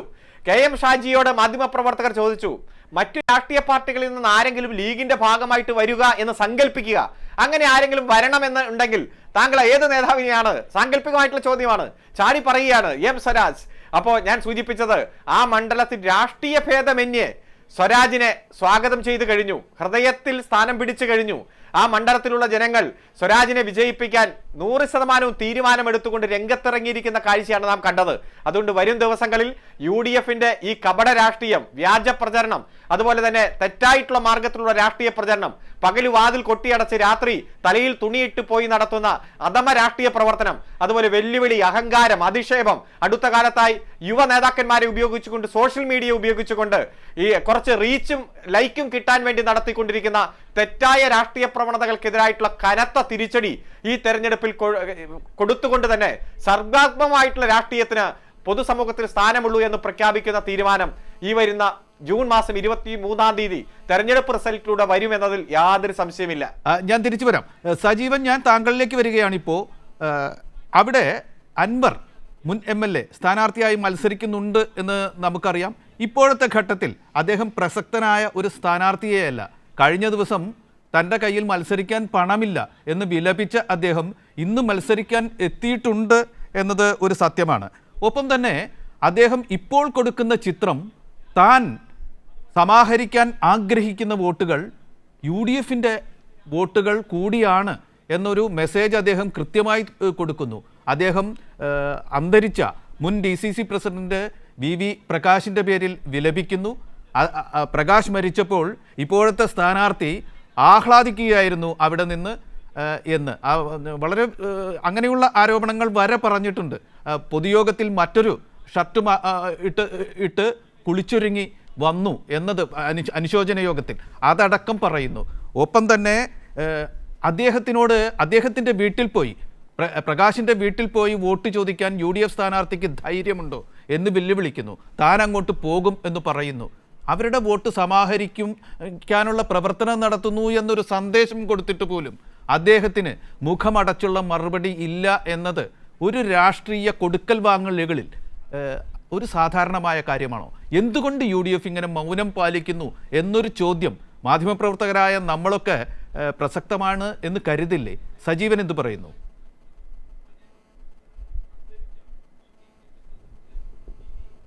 അപ്പൊ ആങ്കർ ചോദിച്ചൊരു ചോദ്യം ചതുഷ്കോണ മത്സരമാണല്ലോ ഇവിടെ നടക്കുന്നുള്ളൂ. ഞാൻ പറഞ്ഞു ചതുഷ്കോണ മത്സരം ഇവിടെ നടക്കുന്നേ ഇല്ല. ഇവിടെ LDF UDF തമ്മിലുള്ള മത്സരമാണ്. ഈ BJPയുടെ സ്ഥാനാർത്ഥിയും അൻവറും അവർ ജയിക്കാൻ ഇവിടെ നിൽക്കുന്നിട്ട് കാര്യമില്ല, ഒരു ശക്തിയുമല്ല. പക്ഷേ അവർ ഉയർത്തുന്ന പ്രശ്നങ്ങളുണ്ട്. ഒന്ന് മലയോര കർഷകരുടെ പ്രശ്നം, ക്രിസ്ത്യൻ വോട്ടിന്റെ കാര്യം. ആ ക്രിസ്ത്യൻ വോട്ട് ആരെയാണ് സ്വാധീനിക്കുക? രണ്ടാമത്തെ കാര്യം അൻവർ, ഞാൻ നേരത്തെ പറഞ്ഞ പോലെ അൻവർ എത്ര രൂക്ഷമായിട്ടാണ് UDFൽ കോൺഗ്രസിനകത്ത് വിള്ളലുണ്ടാക്കിയിട്ടുള്ളത്.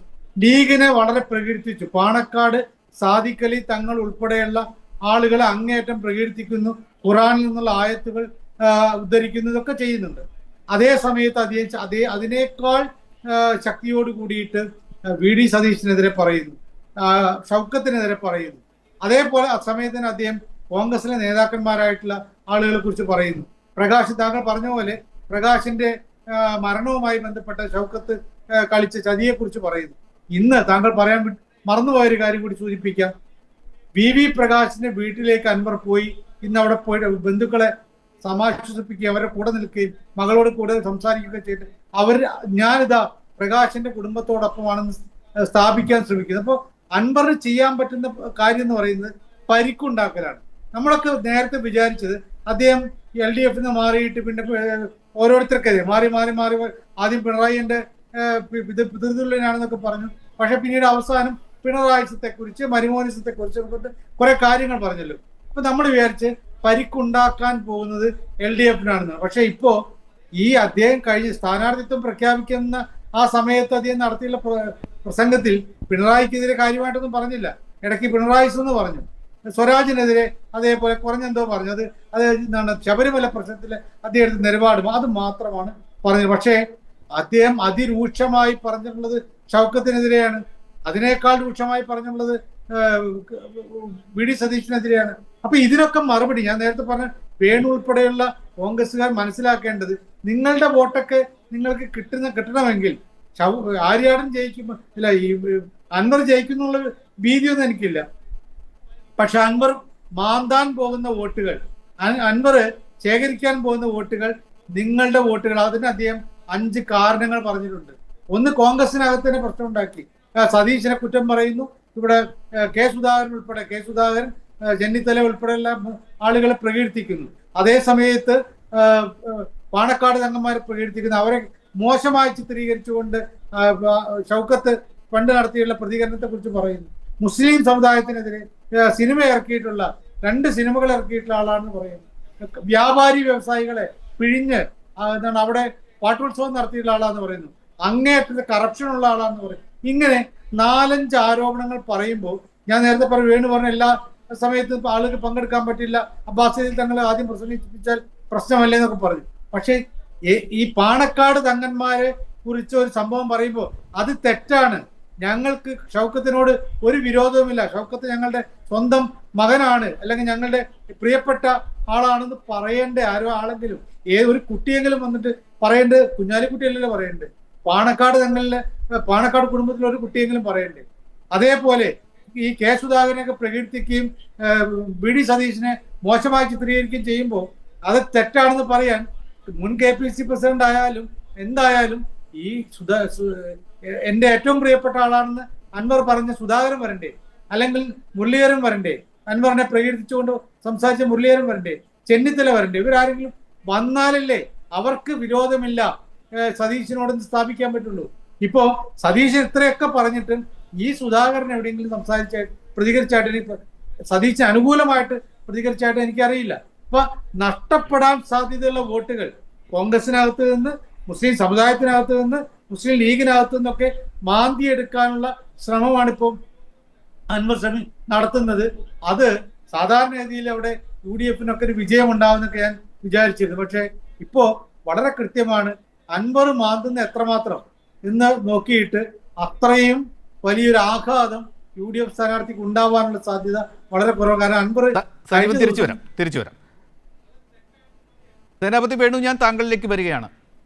UDFന് മുൻ കണക്കുകൾ വെച്ച് നോക്കുമ്പോൾ ഭദ്രമായ ഒരു മണ്ഡലം കൂടിയാണത്. പ്രിയങ്കയ്ക്ക് 65,000-ൽ പരം വോട്ടിൻ്റെ ഭൂരിപക്ഷം നൽകിയ മണ്ഡലമാണ്. കഴിഞ്ഞ നിയമസഭാ തെരഞ്ഞെടുപ്പിൽ തന്നെ UDFൻ്റെ സ്ഥാനാർത്ഥി പ്രകാശ് തോറ്റത് 2,700-ഓളം വോട്ടിന് മാത്രമാണ്.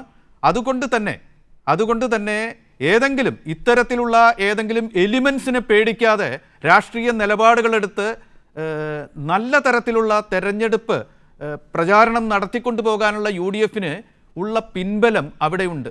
മാതൃകാപരമായിട്ടുള്ള ഒരു പ്രചാരണം നടത്തുക, ഇത്തരത്തിൽ വരുന്ന ആരോപണങ്ങൾക്ക് അതേ നാണയത്തിൽ തന്നെ തിരിച്ചടി കൊടുക്കുക, എന്നിട്ടൊരു രാഷ്ട്രീയ മാതൃക സൃഷ്ടിക്കുക എന്നൊരു രാഷ്ട്രീയ കർത്തവ്യം UDFനില്ലേ? തെരഞ്ഞെടുപ്പിൽ 2 മുന്നണികൾ മത്സരിക്കുമ്പോൾ ഒരു മുന്നണി ജയിക്കും, ഒരു മുന്നണി തോൽക്കും. അപ്പോൾ പോലും തോറ്റ മുന്നണിക്ക് പോലും ജയിച്ച മുന്നണിക്കൊപ്പം ഞങ്ങൾ രാഷ്ട്രീയമായി മത്സരിച്ചു, രാഷ്ട്രീയം പറഞ്ഞു. ജനങ്ങൾ നിരാകരിച്ചു എന്ന് തോറ്റവർക്കും ജനങ്ങൾ സ്വീകരിച്ചു എന്ന് വിജയിച്ചവർക്കും അഭിമാനിക്കാൻ കഴിയും. അങ്ങനെ ഉണ്ടാക്കുന്നുണ്ടോ? ഇത്തരത്തിൽ മറുപടി പറയേണ്ട ഒരുപാട് കാര്യങ്ങളോട് ദുരൂഹമായ അപമാനകരമായ മൗനം ദീക്ഷിക്കുന്നു. ആ ആരോപണത്തിൻ്റെ മുന്നിൽ UDF ഇപ്പോൾ നിൽക്കുകയല്ലേ? അത് തൽക്കാലത്തേക്കെങ്കിലും തെരഞ്ഞെടുപ്പിന് മുമ്പിൽ തന്നെയുള്ള ഒരു രാഷ്ട്രീയ പരാജയം തന്നെയല്ലേ? അങ്ങനെ പറഞ്ഞാൽ, നിരീക്ഷകർ പറഞ്ഞാൽ അത് ശരിയല്ല എന്ന് പറയാൻ കഴിയുമോ? ശ്രീ വേണു. ഡോക്ടർ ചന്ദ്രശേഖർ 23-ാം തീയതി ഒരു 11 മണി വരെ അങ്ങേക്ക് ഉൾപ്പെടെയുള്ള മാധ്യമ പ്രവർത്തകർക്ക് ഈ കാര്യങ്ങളൊക്കെ പറഞ്ഞുകൊണ്ടിരിക്കാം. അത് കഴിയുമ്പോൾ അതിനു മുമ്പുള്ള പ്രചാരണമാണ് ഇപ്പൊ ചർച്ചാ വിഷയം. അല്ല, അതെ, അപ്പൊ ചിത്രം പറയാം, അത് വന്നുകൊണ്ടിരിക്കും. ഇപ്പോ സജീവൻ സാറിന് ഞങ്ങളുടെ പാർട്ടിക്ക് കിട്ടാതെ പോകുന്ന വോട്ടിനെ കുറിച്ചുള്ള വേവലാതി ഞാൻ അതിനെ അംഗീകരിക്കുന്നു. കാരണം എന്താ പറഞ്ഞ സിനിമ ഇറക്കിയത് കൊണ്ട്, അല്ലെങ്കിൽ അവിടെ തങ്ങൾമാരെ ആക്ഷേപിച്ച് പ്രസംഗിച്ചതുകൊണ്ടൊക്കെ ഞങ്ങളുടെ വോട്ടുകൾ പോകുമെന്ന് അദ്ദേഹത്തിന് വേവലാതി ഉണ്ടെങ്കിൽ ആ വേവലാതിയെയും ഞാൻ ഉൾക്കൊള്ളുന്നു. അങ്ങനെ പറയാതെ അത് മറ്റേ സ്ഥാനാർത്ഥി, പുതുതായി വന്ന സ്ഥാനാർത്ഥി, നിങ്ങളുടെ രാഷ്ട്രീയ സഖ്യകക്ഷിയായി നിൽക്കും എന്ന് തോന്നിപ്പിച്ച് പിണങ്ങിയ സ്ഥാനാർത്ഥി പറഞ്ഞുകൊണ്ടിരിക്കുന്നു. നിങ്ങൾ മറുപടി പറഞ്ഞില്ലെന്നാണ് അദ്ദേഹം പറഞ്ഞത്. അല്ല, ഒരു മനുഷ്യൻ വേറൊരു മനുഷ്യന്റെ മരണത്തിൽ ആഹ്ലാദിച്ചു എന്ന് ഒരാൾ പറഞ്ഞാൽ, ഡോക്ടറെ ഞാൻ എപ്പം മരിക്കും, ഡോക്ടർ എപ്പം മരിക്കും, അരുൺ എപ്പം മരിക്കും, സജീവൻ സാർ എപ്പം മരിക്കും, ഇതൊന്നും നമുക്ക് ആർക്കും പ്രവചിക്കാൻ പറ്റുന്നല്ലോ. മനുഷ്യൻ അവൻ്റെ ഒരു ആയുസ് തീരുമ്പോൾ അവൻ മരിക്കും. ആ മരിച്ചതിനെ സന്തോഷമാക്കി എന്നൊരാൾ ആരോപണം ഉന്നയിക്കുമ്പോൾ അത്രയും അധമമായ നിന്ദ്യമാണ്. നമ്മളാരെങ്കിലും 100 വയസ്സ് വരെ ജീവിക്കുന്നത്, 100 വയസ്സ് വരെ ഇരിക്കുന്ന അമർത്യന്മാരാണെങ്കിൽ നമുക്ക് പറയാം ദേവം മരിച്ചുപോയി, നമ്മൾ അവനെ കളിയാക്കാം. അങ്ങനെയുള്ള കാര്യങ്ങളൊക്കെ ഒരു തെരഞ്ഞെടുപ്പിൽ പ്രചരിപ്പിക്കുന്ന അത്രയും ഹീനമായ മനസ്സ്, അതുകൊണ്ട് ഞങ്ങൾ ആ കാര്യത്തിലൊന്നും മറുപടി കൊടുക്കാനായിട്ട് ഞങ്ങൾ പോകുന്നില്ല. പക്ഷേ അരുൺകുമാർ പറഞ്ഞ 2 കാര്യങ്ങൾക്ക് മറുപടി പറയാൻ അങ്ങ് ഇടപെടാതിരുന്ന 2 മിനിറ്റും കൊണ്ട് ഞാൻ പറയാം. ഒന്ന്, അദ്ദേഹം പറഞ്ഞത് ഞങ്ങൾ ഇറങ്ങിപ്പോകുമ്പോൾ 18 മാസത്തെ പെൻഷൻ കൊടുക്കാൻ. 18 മാസത്തെ പെൻഷൻ കേരളത്തിൽ കൊടുക്കാനുണ്ടെങ്കിൽ ഒരു വില്ലേജ് ഓഫീസും താലൂക്ക് ഓഫീസും പ്രവർത്തിക്കാനായിട്ട് KSKTUക്കാരും ഈ പെൻഷൻ ലഭിക്കുന്നവരും സമ്മതിക്കുകയല്ല. കേരള നിയമസഭയിൽ അന്നത്തെ MLA ആയിരുന്ന എന്താ പറഞ്ഞ ശ്രീ വിഷ്ണുവിന് കൊടുത്ത മറുപടി, ആ മറുപടിയിൽ തോമസ് ഐസക് പറഞ്ഞ കാര്യം ഇപ്പോഴും നിയമസഭാ രേഖയിലുണ്ട്. അങ്ങനെ 18 മാസത്തെ കുടിശ്ശിക എന്നാണ് എങ്കിൽ നിങ്ങൾ ഇടപെടരുതെന്ന് അങ്ങ് പറഞ്ഞെങ്കിലും വസ്തുതാവിരുദ്ധമായ കാര്യങ്ങൾ ഈ ചർച്ചയിൽ പോകുമ്പോൾ ഈ ചർച്ചയുടെ ഒരു അവതാരകൻ എന്ന നിലയ്ക്ക് എനിക്ക് ഇടപെടേണ്ടതുണ്ട്. അത് ഇടതുപക്ഷ ജനാധിപത്യ മുന്നണി സർക്കാർ വന്നു കഴിഞ്ഞ് കുടിശ്ശികകൾ കൊടുത്തു കഴിഞ്ഞ് ചോദ്യം വന്ന ഘട്ടത്തിലുള്ള ഉത്തരമാണ്. അതെടുത്ത് UDF ഇവിടെ വ്യാപകമായ പ്രചാരണം നടക്കുകയാണ്. 18 മാസത്തെ കുടിശ്ശികയുണ്ടായിരുന്നു എന്നതാണ് വസ്തുത. താങ്കൾക്ക് കൂട്ടിച്ചേർക്കാം. രേഖകളിലുള്ളതല്ലേ കാര്യം? നിയമസഭാ രേഖകളിൽ ആ ഘട്ടത്തിലെ ചോദ്യമാണ്. അരുൺകുമാർ അതങ്ങനെയല്ലേ? അല്ലല്ല, ഞാൻ പ്ലീസ് അവർക്കൊക്കെ ധാരാളം അങ്ങനെയാണ് അദ്ദേഹം കൈ ഉയർത്തിക്കൊണ്ടാണ് ഞാൻ ചോദിച്ചത്. സമയം സംസാരിക്കാൻ ഇവിടെ വന്നിരിക്കുന്നു. അത് പക്ഷേ നിങ്ങൾ ആഗ്രഹിക്കുന്ന 18 മാസത്തെ കുടിശ്ശിക ഉണ്ടായിരുന്നു. LDF സർക്കാർ കൊടുത്തു കഴിഞ്ഞ് പിന്നീടുള്ള കുടിശ്ശികയാണ് തോമസ് ഐസക് പറഞ്ഞത്. അക്കാര്യം പലതവണ വിശദമാക്കപ്പെട്ടിട്ടുള്ളതാണ്. വീണ്ടും അത് ആവർത്തിക്കുകയാണ്. ഇപ്പോ പൂരംകാലി എന്ന് പറയുന്നത് പോലെ ഇതിങ്ങനെ ആവർത്തിക്കുകയാണ്. പ്രസംഗവേദികളിൽ പറയുന്നത് പോലെ ചാനൽ ചർച്ചകളിൽ പറഞ്ഞ പറഞ്ഞാൽ അത് ചിലപ്പോ പ്രസംഗവേദികളിൽ ആരും ചോദ്യം ചെയ്യില്ല. പോകുമ്പോൾ 18 മാസത്തെ കുടിശ്ശികയുണ്ട് എന്ന് പറയുന്നത് അത് 100% തെറ്റ് എന്ന് നിയമസഭാ രേഖകളിൽ ഡോക്ടർ തോമസ് ഐസക്കിന്റെ മറുപടി. അങ്ങനെ തെറ്റെന്നല്ല. അപ്പോ എത്രയുണ്ട് ഇടതുപക്ഷ സർക്കാർ കൊടുത്തു കഴിഞ്ഞു, ബാക്കി എത്രയുണ്ടെന്നാണ് പറഞ്ഞത്. ഇത് UDF ആവർത്തിച്ചുകൊണ്ടിരിക്കുന്ന വസ്തുതാപരമായ ഒരു പിശകാണ്. താങ്കൾ തുടരും. അരുൺകുമാറിലേക്ക് വരാം. ഞാൻ തിരിച്ചു 18 മാസത്തെ ക്ഷേമ പെൻഷൻ കൊടുക്കാനുണ്ട് എങ്കിൽ പ്രതിപക്ഷം എന്ന നിലയിൽ പ്രതിപക്ഷം എന്താ ചെയ്ത്? എന്തെങ്കിലും നടപടികൾ നിങ്ങൾ സ്വീകരിച്ചോ? അരുൺകുമാർ പറയും. അദ്ദേഹം അത് ആവർത്തിക്കുന്നു. അത് വസ്തുതാപരമായി ശരിയല്ല എന്ന് എനിക്ക് ഉറപ്പുണ്ട്. അതുകൊണ്ട് അരുൺകുമാറിന് ആ സമയം കൊടുക്കുന്നു, ഇടപെടുത്ത്. എന്നിട്ട് താങ്കൾക്ക് തരാം സമയം തരാം. മറ്റൊരു ആരോപണം അല്ല ഒരു മിനിറ്റോടെ എനിക്ക് സമയം എന്ന് വെച്ചാൽ ഞാനത്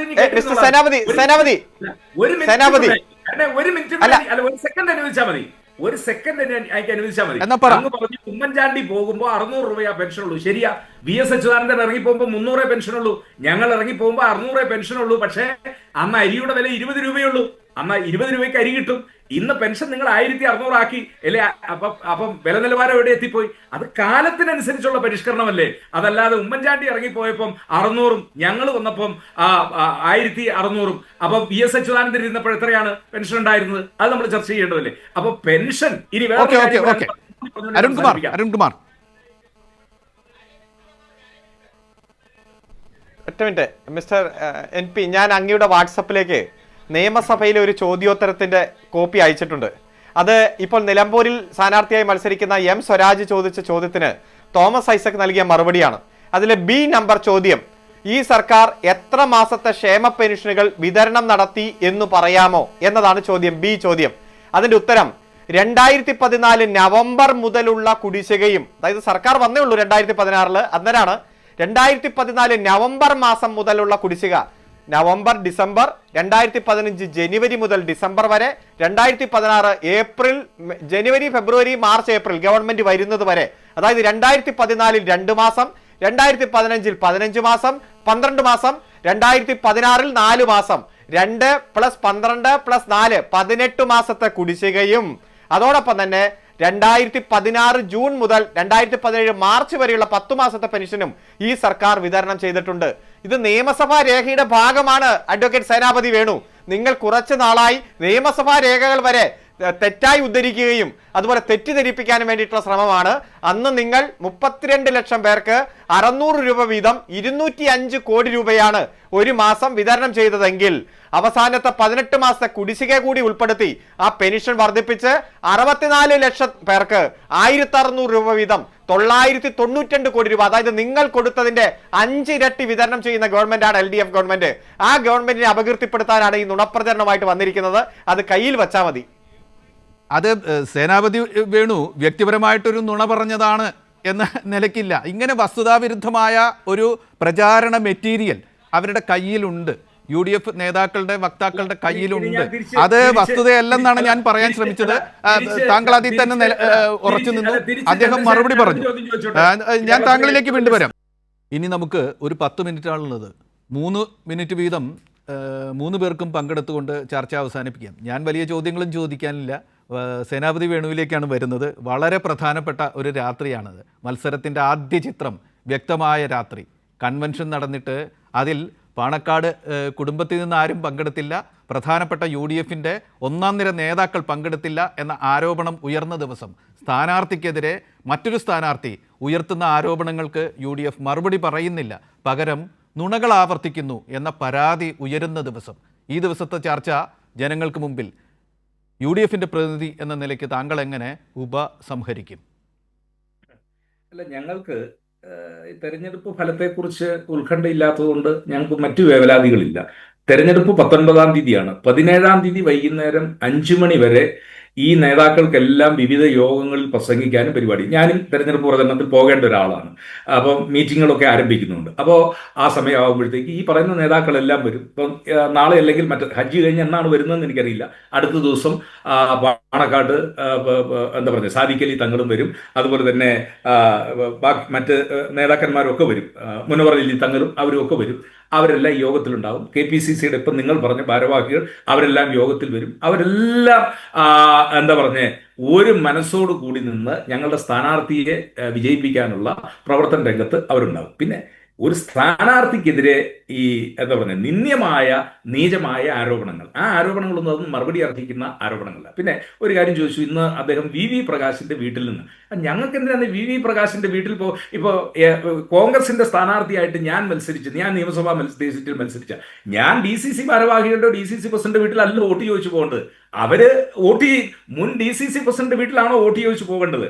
തേങ്ങി നിൽക്കുന്ന അല്ലെങ്കിൽ നമുക്ക് വോട്ട് ചെയ്യാൻ സാധ്യതയില്ലാത്ത ആളുകളെ അവർ ചോദിക്കുക. ബാക്കിയൊക്കെ വേറെ ഏതെങ്കിലും അങ്ങനെ ഒരു പ്രത്യേക നേതാവിന്റെ വീട്ടിൽ പോയോ, മുൻ DCC പ്രസിഡന്റുമാരെയോ അല്ലെങ്കിൽ ഇപ്പോഴത്തെ DCC പ്രസിഡന്റിന്റെയോ വീട്ടിൽ? അങ്ങനെയല്ലല്ലോ ഒരു സ്ഥാനാർത്ഥി മത്സരം. അവരൊക്കെ കോൺഗ്രസ് കുടുംബത്തിൽപ്പെട്ട ആളുകൾ. അവർക്ക് ആവലാതികളും പരാതികളും ഉണ്ട് എങ്കിൽ അവർ പാർട്ടി നേതൃത്വത്തോട് പറയും. ആ പാർട്ടി നേതൃത്വം അതൊക്കെ കേൾക്കും. പിന്നെ ഒരാൾ സ്ഥാനാർത്ഥിയായി ഒരു വീട്ടിൽ ചെല്ലുമ്പോൾ ആരും അപമാനിച്ചിറക്കി വിടത്തില്ല. ഇപ്പോ ഞാൻ M M മണിക്കെതിരെയാണ് മത്സരിച്ച്, അദ്ദേഹം എവിടെയെങ്കിലും വഴിയിൽ കണ്ടു കഴിയുമ്പോൾ എന്നെ അടുത്ത് വരും. ഞാൻ അദ്ദേഹത്തെ കണ്ടു കഴിഞ്ഞാൽ വീടിന്റെ പരിസരത്താണ്, അദ്ദേഹത്തിന്റെ ഓഫീസിലുണ്ടെങ്കിൽ ഞങ്ങൾ പോയി കയറും. അത് രാഷ്ട്രീയ മര്യാദ. അത് അങ്ങോട്ടും ഇങ്ങോട്ടും രാഷ്ട്രീയ പ്രവർത്തകർ. ഇപ്പൊ അരുൺകുമാർ നെടുങ്കണ്ടത്ത് ഒരു കല്യാണത്തിൽ വന്നു കഴിഞ്ഞപ്പോൾ ആദ്യം വിളിച്ച ആളുകളിൽ ഒരാൾ എന്നെയാണ് വിളിച്ചത്. അത് നമ്മുടെ രാഷ്ട്രീയ മര്യാദ. ഒരാൾ ചെന്നു അല്ലെങ്കിൽ ചെന്നില്ല എന്നുള്ളത് അത് എന്താ പറഞ്ഞ അതൊന്നും അല്ലല്ലോ തെരഞ്ഞെടുപ്പിൽ ചർച്ച ചെയ്യേണ്ടത്. പിന്നെ ഞങ്ങൾ ഈ തെരഞ്ഞെടുപ്പിൽ VD സതീശനും UDF ഉയർത്തിയത് ഇഷ്യൂ. എന്താണ് ഇഷ്യൂ? അൻവറിനെ പോലുള്ള ആളുകൾ ഈ രീതിയിൽ എന്താ പറഞ്ഞ വ്യവസ്ഥാപിതമല്ലാത്ത ആരോപണങ്ങളും അടിസ്ഥാനരഹിതമായി പ്രചരണങ്ങളുമായിട്ട് നടത്തുന്ന ഒരാളെ ഞങ്ങൾ അങ്ങനെ ഒരു വ്യവസ്ഥ വെച്ച് ഇതിൻ്റെ അകത്ത് വേണ്ട. നിങ്ങൾക്ക് വേണമെങ്കിൽ വരാം, ഞങ്ങൾ വാതിൽ തുറന്നാണ് ഇട്ടിരിക്കുന്നത്, നിങ്ങൾ വന്നോളൂ, ഞങ്ങളോട് സഹകരിച്ചു. കാരണം നിങ്ങൾ പറഞ്ഞ പിണറായിസത്തിനെതിരെയാണ് നിങ്ങൾ പോരാട്ടം നടന്നത്. ആ പോരാട്ടത്തിന്റെ ഭാഗമായിട്ടാണ് എന്താ പറഞ്ഞ തെരഞ്ഞെടുപ്പ് നടത്തുന്നത്. നിങ്ങൾ ഞങ്ങളെ സഹായിക്കാൻ തയ്യാറാണെങ്കിൽ സഹായിക്കാം. അതല്ല വൃത്തികെട്ട ആരോപണങ്ങളുമായിട്ടാണ് നിങ്ങൾ നടക്കുന്നതെങ്കിൽ ഞങ്ങൾ അതിനെ നെഗ്ലക്ട് ചെയ്യുള്ളൂ. പിന്നെ 1 മിനിറ്റ് കൊണ്ട് സമയം തുറന്നല്ലോ, ഇനി 1 മിനിറ്റോടെ ഉള്ളൂ. ആ 1 മിനിറ്റിൽ ഞാൻ അരുൺകുമാറിനോട് പറഞ്ഞു, അരുൺകുമാറെ 1972 വന്യജീവി നിയമം അതിന്റെ സെക്ഷൻ 11 അത് എന്താ പറയുക ഷെഡ്യൂൾ 1ഉം ഷെഡ്യൂൾ 2ഉം അങ്ങ് വായിക്കണം. അതോടൊപ്പം പാർലമെന്റിൽ ഇപ്പോഴത്തെ വനം വകുപ്പ് മന്ത്രി ശ്രീ ഭൂപേന്ദ്ര യാദവ് കോട്ടയം MP പഴയ ഇടുക്കി MP ശ്രീ ഫ്രാൻസിസ് ജോർജിന് കൊടുത്തൊരു മറുപടിയുണ്ട്. അക്രമകാരികളായ വന്യജീവികളെ കൊല്ലുന്നതിന് ഇപ്പോഴും ഒരു തടസ്സവും ഇല്ല. അത് സംസ്ഥാന ഗവൺമെന്റിന് ചീഫ് വൈൽഡ് ലൈഫ് വാർഡനെ ഉപയോഗിച്ചുകൊണ്ട് ചെയ്യാവുന്ന കാര്യമാണ്. രാധ എന്ന ആദിവാസി സ്ത്രീയെ കടുവയെ ആക്രമിച്ചപ്പോൾ ആ നിയമം പ്രയോഗിക്കാൻ ഗവൺമെന്റ് തീരുമാനിച്ചതാണ്. അതിന് ഇനി പ്രത്യേകിച്ചൊരു അനുമതിയുടെ ഒന്നും ആവശ്യമില്ല. ആദ്യം ഗവൺമെന്റ് നിങ്ങൾ തീരുമാനിക്കുക, അക്രമകാരികളായ വന്യജീവികളെ ഞങ്ങൾ ചീഫ് വൈൽഡ് ലൈഫ് വാർഡന്റെ ഉത്തരവ് പ്രകാരം കൊല്ലാൻ പോകുന്നു എന്ന് പറഞ്ഞാൽ ഒരു തടസ്സവും നമ്മുടെ നാട്ടിൽ. പക്ഷെ നിങ്ങൾ ബോംബെയിലെ ഒരു കഥ പറഞ്ഞു വരും. അവിടെ ബോംബെയിലെ കഥയിൽ അത് DFI ആണ് ഉത്തരവ് കൊടുത്തത്. അതുകൊണ്ടാണ് അയാളുടെ പേരിൽ കേസ് വന്നത്. ഉയർന്നു വരുന്നൊരു വാദമാണ് അത്. ഇരിക്കെ തന്നെ കേന്ദ്ര നിയമത്തിന്റെ കാർക്കശ്യം അവിടെയുണ്ട്. സജീവൻ, ഞാൻ താങ്കളിലേക്ക് വരികയാണ്. ഇപ്പോഴിതാ ഇദ്ദേഹം പറഞ്ഞു, ഇപ്പോൾ ഒരു ആരോപണകർത്താവ് ഒരു ചേരിക്കെതിരെ ഉന്നയിക്കുന്ന ആരോപണങ്ങളൊക്കെ പ്രസക്തം, മറ്റൊരു ചേരിക്കെതിരെ ഉന്നയിക്കുന്നത് നിന്ദ്യം, നീചം, മറുപടി അർഹിക്കാത്തത് എന്നൊരു നിലപാടിലേക്ക് അത് പോകുന്നുണ്ടോ എന്നൊരു സംശയം എനിക്കുണ്ട്. എങ്കിൽ പോലും ഇന്നത്തെ ഈ രാത്രി നടന്ന വാർത്താ സംഭവങ്ങളൊക്കെ നമ്മൾ മുന്നിലെടുത്തു വെച്ചു. താങ്കൾ ഈ സംഭവങ്ങളെയെല്ലാം കൂടി സമാഹരിച്ചുകൊണ്ട് എന്തായിരിക്കും ഈ ചർച്ചയ്ക്ക് അവസാനമായി പറഞ്ഞു വെക്കുക? അല്ല, സേനാപതി വേണുപ്പോടെ പറഞ്ഞ കാര്യം കേട്ടപ്പോൾ എനിക്ക് സങ്കടം തോന്നി. കാരണം അദ്ദേഹം പറഞ്ഞത് ഇപ്പോഴും ഈ അൻവറിന് മുമ്പിൽ വാതിൽ തുറന്നു വെച്ചിരിക്കുകയാണെന്ന് പറയുന്നു.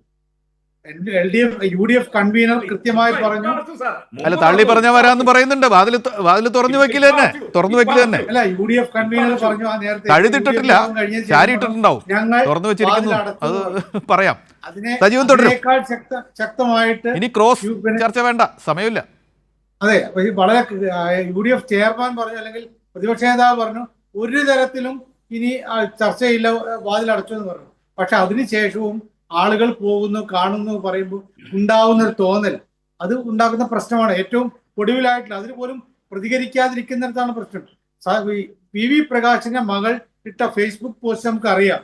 ആ സ്ഥലത്തേക്ക് PV അൻവർ പോയിട്ട് അവിടെ ഒരു തരത്തിലുള്ള മുഖം കറുപ്പിക്കലും ഇല്ലാതെ സ്വീകരിക്കുന്നു. അവിടെ അൻവർ കുറെ നേരം ഇരിക്കുന്നു, കുശലപ്രസംഗം നടത്തുന്നു. ഇതൊക്കെ ആയിട്ടും കോൺഗ്രസ്സുകാരും ഈ വോട്ട് ചെയ്യുന്ന ആളുകളുടെ മനസ്സിലേക്ക് ഇത് എങ്ങനെയാണ് വരിക എന്നുള്ളതാണല്ലോ നോക്കേണ്ടത്. അതാണ് പ്രശ്നം. നിങ്ങൾ ഈ പറയുന്ന രാഷ്ട്രീയ പ്രശ്നങ്ങളും മറ്റു കാര്യങ്ങളും ഒക്കെ പറയുമ്പോൾ, ഈ സർക്കാരിനെതിരെയുള്ള കാര്യങ്ങൾ പറയുമ്പോൾ സ്വന്തം വോട്ടുകൾ നഷ്ടപ്പെടുന്നതിനെ കുറിച്ചാണ് ആദ്യം ചിന്തിക്കേണ്ടത്. അത് ചിന്തിക്കുന്നില്ലെങ്കിൽ വലിയ അപകടമാണെന്നാണ് ഇനി UDFന്റെ നേതാക്കന്മാരോടും പ്രവർത്തകരോടും പറയാനുള്ളത്. അരുൺകുമാർ, ഞാൻ താങ്കളിലേക്ക് വരികയാണ്. ചർച്ച അവസാനിപ്പിക്കുക. വന്യജീവി സംരക്ഷണ നിയമക്കാര്യത്തിൽ ഒരു പ്രശ്നം അദ്ദേഹം ഉന്നയിച്ചിട്ടുണ്ട്. വളരെ പെട്ടെന്ന് അതിന് മറുപടി പറഞ്ഞുകൊണ്ട് ഈ ചർച്ച ഒന്ന് അവസാനിപ്പിക്കുക. അല്ല, അവർ കൊണ്ടുവന്ന നിയമമാണെന്നും അതിൽ അമെൻമെന്റ് വരുത്തിയത് അവരാണെന്നും അതുപോലെ ആ നിയമത്തിന്റെ കൂടുതൽ കാർക്കശമാക്കിയത് കോൺഗ്രസ് ആണെന്നൊക്കെ അദ്ദേഹം സമ്മതിച്ചു. എന്നിട്ട് പറഞ്ഞത് BJPയുടെ ഒരു മന്ത്രി പ്രസംഗിച്ചപ്പോൾ ഇന്നത് പറഞ്ഞിട്ടുണ്ടെന്നാ. അതായത് ഒരു വന്യജീവി, അത് കടുവയായാലും പുലിയായാലും ആനയായാലും കാട്ടിൽ നിന്ന് ജനവാസ കേന്ദ്രത്തിലേക്ക് ഇറങ്ങിയാൽ 6 പേരടങ്ങുന്ന ഒരു എക്സ്പെർട്ട് കമ്മിറ്റി ഉണ്ടാക്കണം ഗവൺമെന്റ്. എക്സ്പെർട്ട് കമ്മിറ്റി യോഗം ചേരണം. എന്നിട്ട് ഈ വന്യമൃഗത്തെ ജീവനോടെ പിടിക്കാൻ വേണ്ടിയിട്ടുള്ള മാർഗം ആദ്യം സ്വീകരിക്കണം. ആ ജീവനോടെ പിടിക്കാൻ കഴിഞ്ഞില്ലെങ്കിൽ മാത്രം അതിനെ പ്രത്യേക പ്രഖ്യാപനം നടത്തി വെടിവെക്കാൻ ശ്രമിക്കണം. വീണ്ടും യോഗം ചേരണം. ഈ ആനയും കടുവയും പുലിയൊക്കെ ഈ വിദഗ്ധ സമിതി യോഗം ചേരുന്നതും അതിന്റെ റിസൾട്ട് വരുന്നതും ജീവനോടെ പിടിക്കാൻ കഴിഞ്ഞില്ലെങ്കിൽ മാത്രം വെടിവെക്കാൻ പ്രത്യേക യോഗം ചേരുന്നതുമെല്ലാം കാത്തിരിക്കുമോ മിസ്റ്റർ സേനാപതി? അവർ വന്യജീവികളാണ്, അവർ വന്ന ആക്രമണം തുടരുകയും. അതുകൊണ്ട് ഈ നിയമത്തിന്റെ നൂലാമാലകൾ, നിയമത്തിന്റെ പ്രശ്നം ആ ജനങ്ങൾ അനുഭവിച്ചു കൊണ്ടിരിക്കുകയാണ്. കേന്ദ്ര ഗവൺമെന്റിന്റെ നിയമ ഭേദഗതിയിലൂടെ മാത്രമേ പറ്റൂ. അല്ലാതെ ചെയ്യാൻ കഴിയുന്ന എല്ലാം സംസ്ഥാന ഗവൺമെന്റ് കൃത്യമായി ചെയ്യുന്നുണ്ട്. പിന്നെ താങ്കൾ പിണറായിസം അവസാനിപ്പിക്കാൻ എന്നും കൂടി അതിൽ പറഞ്ഞു.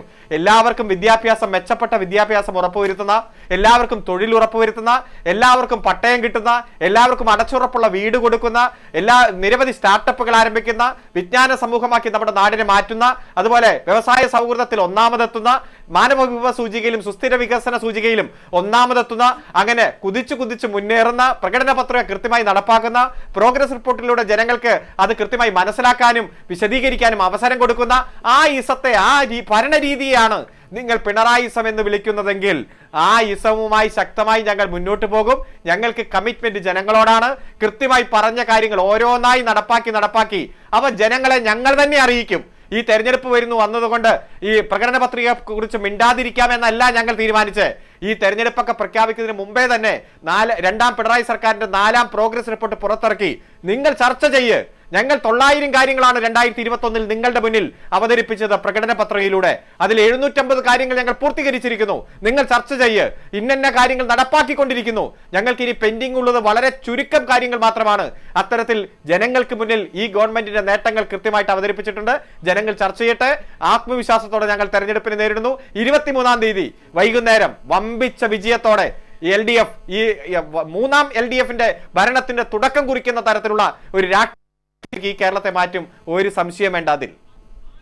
ഞങ്ങൾ വീണ്ടും പറയുന്നതും ഇത് തന്നെയാണ്. ആരോഗ്യകരമായൊരു ചർച്ച തന്നെയാണ്, ആരോഗ്യകരമായൊരു രാഷ്ട്രീയ മത്സരമാണ് നിലമ്പൂരിൽ നടക്കേണ്ടത് എന്ന് ഞങ്ങളും ഉറച്ച് വിശ്വസിക്കുകയാണ്. ഈ ചർച്ചയിൽ ആരോഗ്യകരമായൊരു ചർച്ച തന്നെ ഇവിടെ നടന്നിട്ടുണ്ട്. അതിൽ പങ്കെടുത്ത അരുൺകുമാറിനും സേനാപതി വേണുവിനും സജീവനും നന്ദി പറയുകയാണ്.